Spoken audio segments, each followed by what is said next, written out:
focus so much on the things that you do, acting as if they know your entire life story when they don't even have a clue. You ever wonder why they try so hard to question your strength, joy, and your sanity?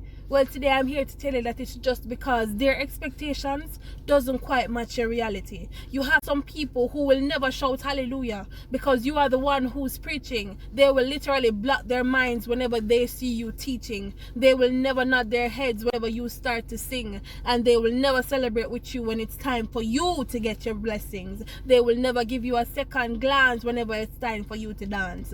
And if you dare to make a mistake, they will never give you a second chance. But thank God that He is still God and He will always be God. And so in actuality, a man's negative decision or remarks does not equal your reality. If you follow some people, they will want to place it into that same old small flower spot where your great grandparents did enough from first. The same one with a small amount of soil and limited nutrients, because they want you to suffer while withering away from thirst.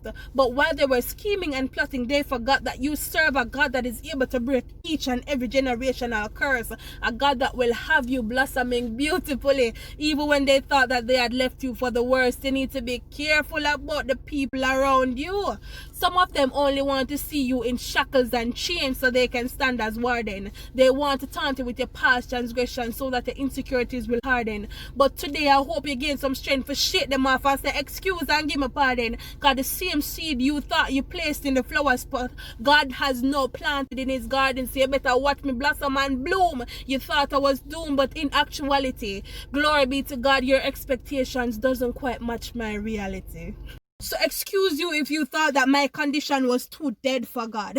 You better stay tuned for the victory report. You tried so hard to bury me deep into my past, but then I heard a voice saying, Lazarus, come forth. I am sorry if you thought that this was the end of my race, but you better wipe it out of your mind, because although it may seem late to you, I serve a God that is always on time. Glory be to God. Meadowrest and Dovecote are two of Jamaica's most prominent burial grounds. But the last time I was there to visit my father's grave, I noticed something that was so profound while standing there with tears in my eyes looking down.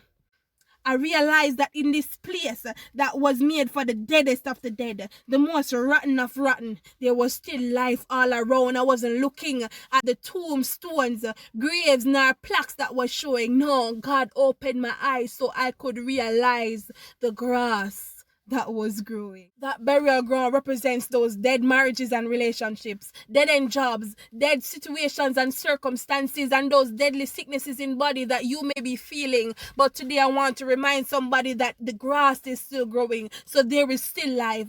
You are still breathing, and with every breath that you take, God is able to restore your joy, your strength, and your sanity. So don't watch the naysayers, because guess what? Their expectations doesn't match your reality.